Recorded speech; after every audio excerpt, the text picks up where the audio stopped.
Now that you've recorded some students, there's a lot you need to be aware of with these recordings that go beyond the basics. Essentially, what you need to know is that you're not recording just what a student says into their microphone. You're recording everything that's on their channel. So let's say, for example, I'm going to take all these students off of record. I just want to record Hal. There's only one student in the whole class who I need to record. I can do that. I can do an activity that other students will not have recorded, and only Hal will have that recorded. Maybe he's got a behavior contract. Maybe we're doing something special with his later where we're going to play his because he's great and we want another class to see his example. There's a lot of reasons why you might want just one recording, but you can do that, and you can either do it by informing the student they're being recorded or not.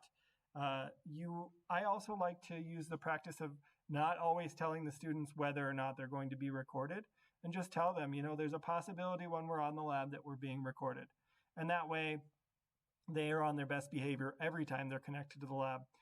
Once, they may have tried to call your bluff. If you've ever used that recording for anything, that'll put an end to that. So say they're misbehaving, they're using swear words or speaking English or whatever, you've now recorded their activity. And you say, well, while another student was behaving in this way, this is what your student was doing. And you play it back to a parent, for example.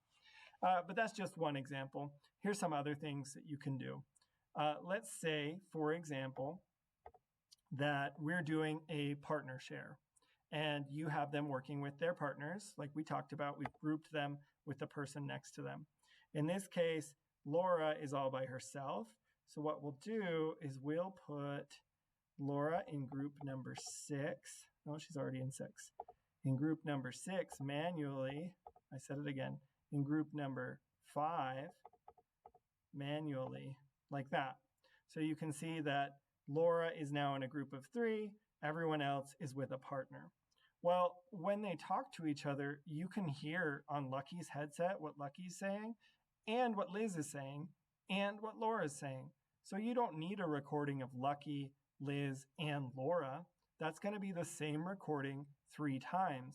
So in order to simplify it for you for later for grading, you might just record 1 per channel.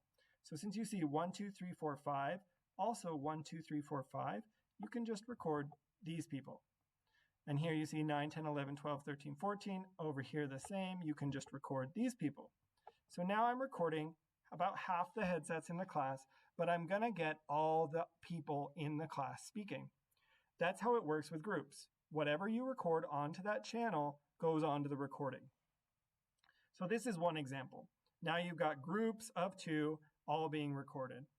Say we wanted to do the same thing, but now we want to do it with just, let me turn off all of these, with just 1 person per table, because we're going to have them in table groups.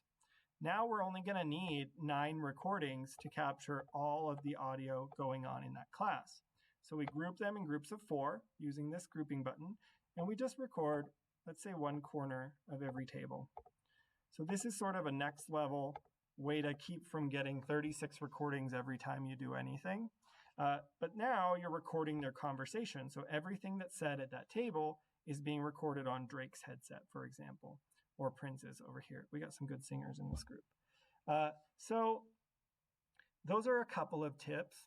Another thing that you can be aware of is that you're recording not just who's speaking. So say Betty, Bonnie, Brad, and Ben are all speaking. We record all their voices, but we also record whatever's playing on the channel they're listening to. So if they're listening to the computer and there's a song, for example, on the computer, and they're listening to the song while they have their conversation, well, your audio is going to capture that song as well. If you're having them do a simulated conversation with a recording that you have, you need to make sure they're on the right channel, but you're going to also be recording that audio that's playing through their headset. And if you are talking to them using the all call, you'll also record your own voice. So just be aware, there's a lot of different ways to record, a little nuances to it, but what you're actually doing is recording both the audio played through the headset and whatever's spoken into the microphone of whoever you record.